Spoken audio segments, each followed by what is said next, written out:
All right, hello.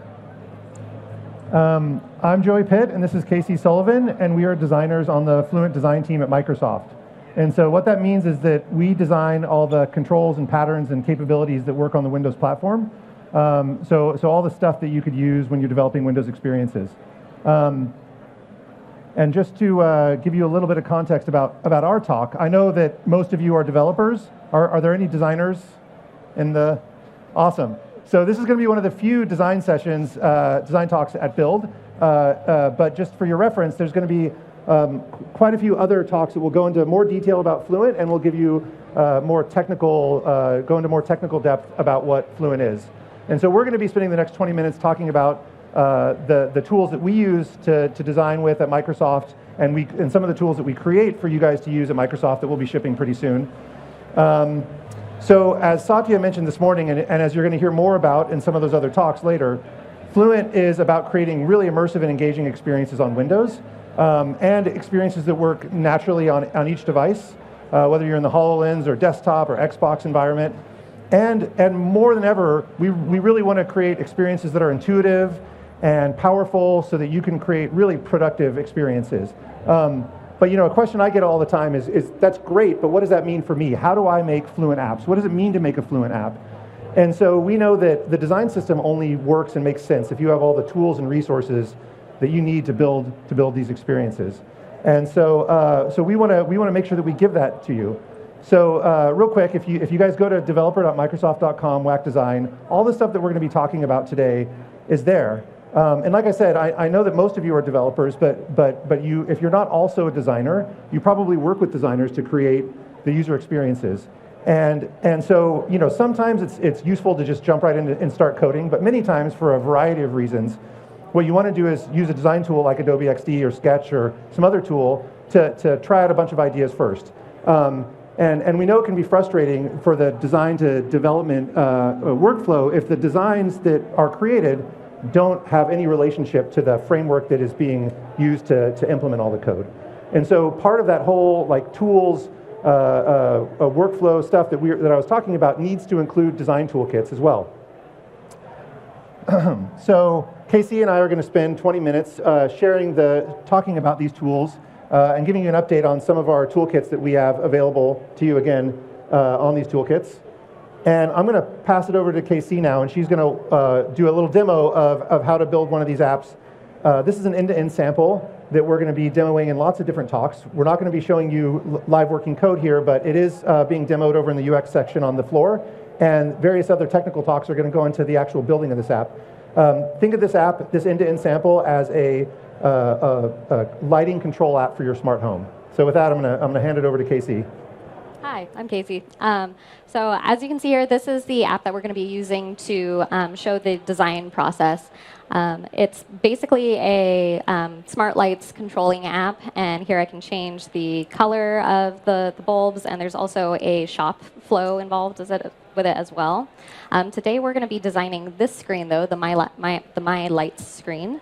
So let's get designing. So I'm going to actually go from the beginning in XD. And as Joey mentioned, the toolkits are available on the web, and XD is also a great tool that has the link to that site right here under UI Kits Microsoft Windows. But we're actually going to look at a preview version of the next release. And so here's our toolkit, and let's make this a little bigger. And so this has all of our common controls as they are true to the platform. The toolkit is a really good place to start when you're beginning to design an app. It has all of our common controls as they are, and it's a good baseline to start with. And you'll see as I pan around in here, there are a bunch of different updates if you're familiar with the platform or Fluent today. You'll see a few changes, some new things. And since we only have 20 minutes today, I'm not going to go into great detail about every single change, but just at a high level, there are a bunch of actions, buttons, navigation, and some other elements like color and type. Also, some material in there as well. So let's go back to the Van Arsdale app. And another place where you can get the toolkit inside of XD is right here, Get UI Kits and Microsoft Windows. But let's go back into Van Arsdale. So here is our app. And to save a little bit of time, I've already copied and pasted all of the controls, all of the ingredients that we'll be using to create this app. I've got all of my common controls here, and then also some custom UI that I've already drawn. And I've also prepared my work area with a common desktop window size, desktop screen size of 1920 by 1080, and also I have the app window with the Chrome at the default size that it opens to. And also, since our app does have that immersive 3D content in the center, I've put a placeholder image of one of the lamps as well. So when you're starting to design an app, a good place to start is with navigation, as it sets the overall structure of the app. So I'm going to come up here to our nav view, and I'm going to copy and paste that in.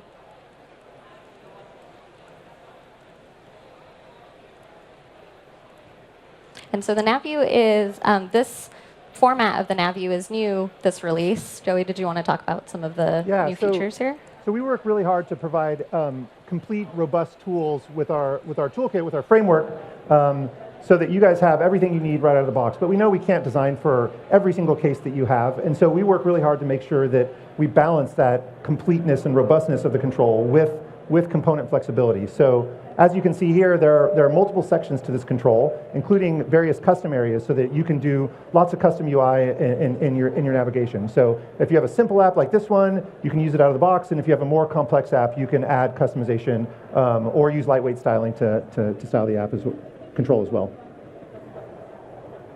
This app is a relatively simple app, and we don't have search functionality. I'm just going to go ahead and hide the search box there.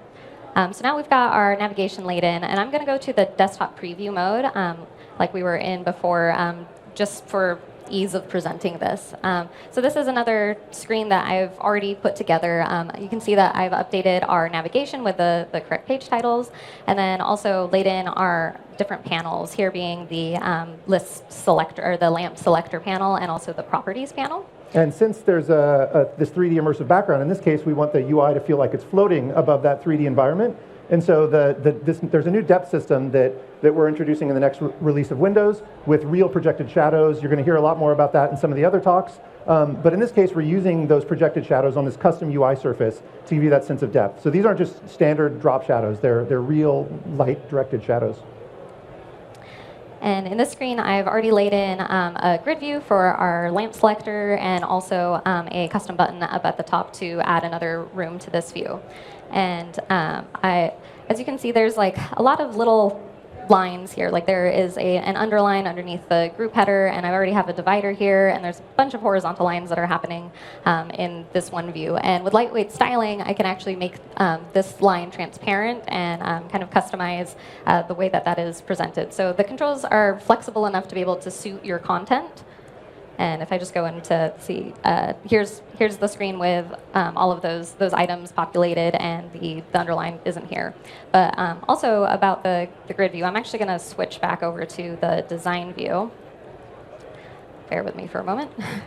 And one of the reasons why we chose grid view here as opposed to one of our other collection controls like list view is we have some full bleed content here, some text up at the bottom, and then there's also, with grid view comes a little bit of space and margins and padding as opposed to having it go edge to edge. So picking the right control for your content is important. And another great thing about using the grid view control is I can do other things pretty easily, like put in some input-specific contextual commanding, here being the context menu. This just happens to be the mouse sizing, but not only can you select the lamps to modify their appearance here, but you can also manage them and do things like rename, delete, or move them to a different group. So that's this area here. And you'll notice here with these context menus, there's a subset of our transitory UI that we're updating in the next release of Windows to include this depth system by default. So you'll see the same projected shadows without any custom code being used here. Mm-hmm. And also because we've used the grid view, we can easily add a swipe control to host those same commands. So again, rename and delete are available here. And this just gives me a good idea as to what the app will actually look like. Yeah, and so when we say the slide at the beginning that I showed that talked about being natural on each device, this is what we mean. We want to make sure that we optimize for any type of input that's going to be available on the device that you are using. And a lot of times that's a desktop PC with various inputs, speech, mouse, touch. And so all of our controls come optimized for those inputs. And now moving on to the properties panel, I've also dragged in a toggle switch to power the lights and some other controls here. And when dropping in a new control into an area like this, it might be tempting to move around the pieces of the control, like this header, for example, or this on-off text.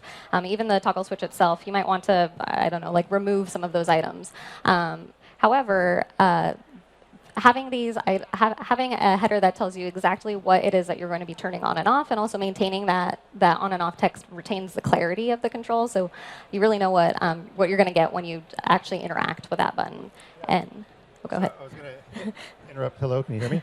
Yeah. So the other thing that's nice about, if you use the common controls that ship with the platform, you can be sure that we do a lot of exhaustive testing to make sure that we ship controls that are as clear and simple as possible. And in addition to clarity here, you might need to localize your strings in different languages. And so this layout of this control makes sure that no matter what language it is in, no matter how many characters, that the control is not going to break. Yes.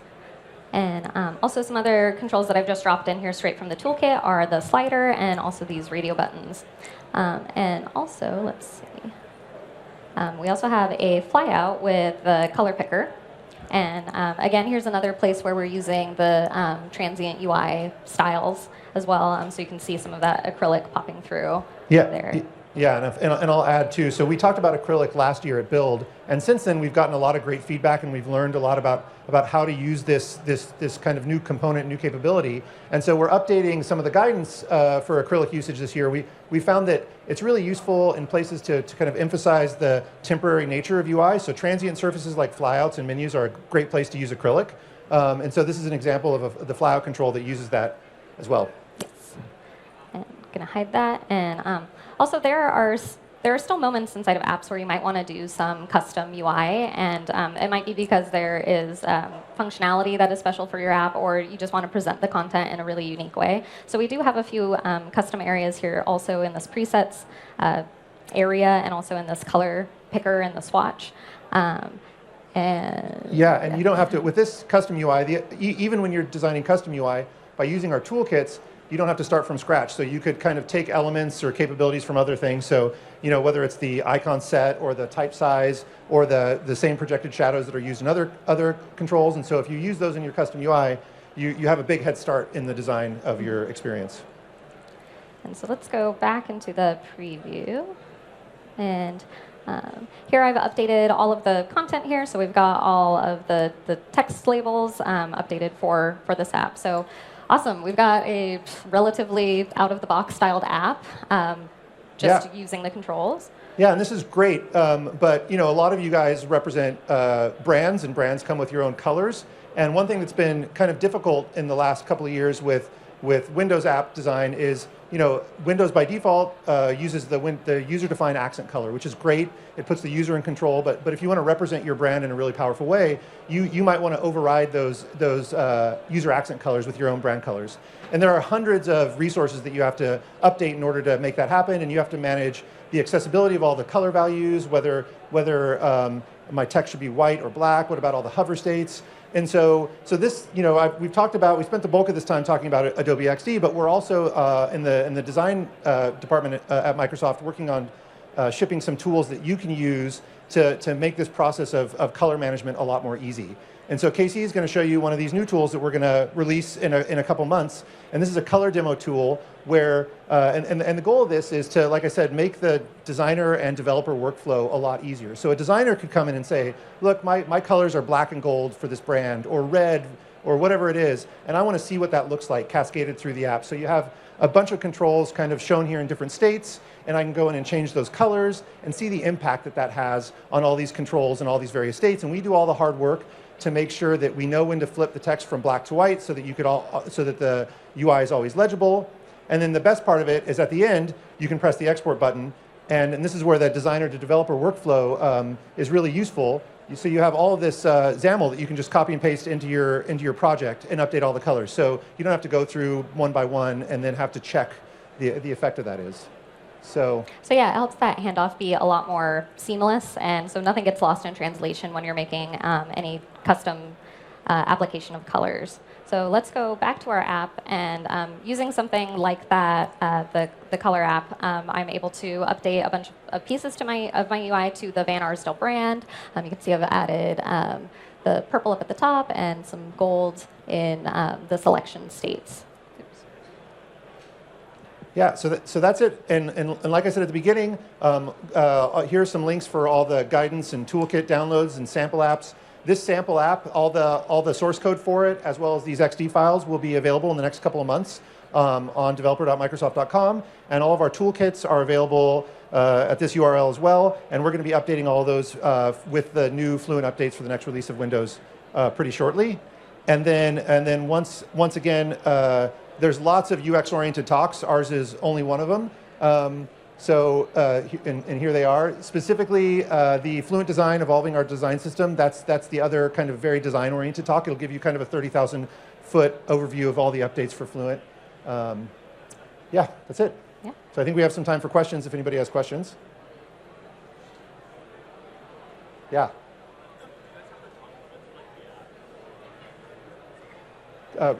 React Fluent for web, basically, is what you're talking about.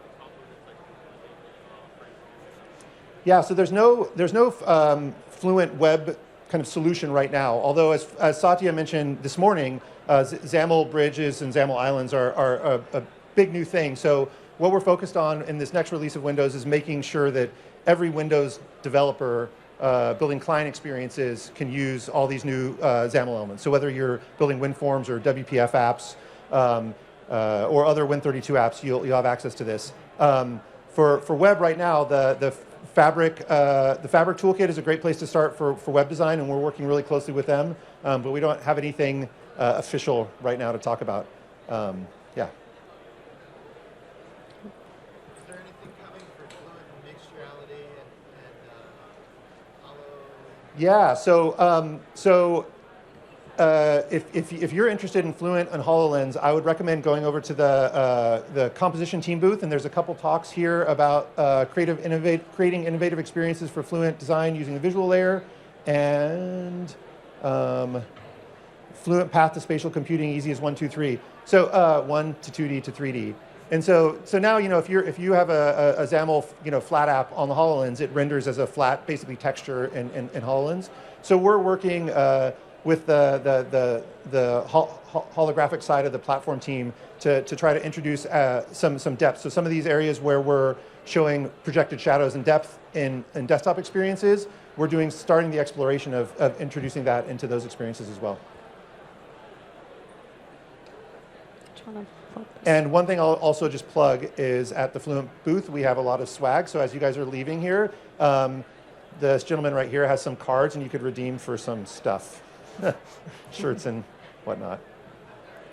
And I'll also say another really great case study that you should take a look at is Fluent Design System inside of Microsoft Office. Some folks from the OneNote team are going to talk about how they're productizing a lot of what you saw today in OneNote app. It's a great case study as well. So I'd take a look at that. Great. Thank you. Thank you.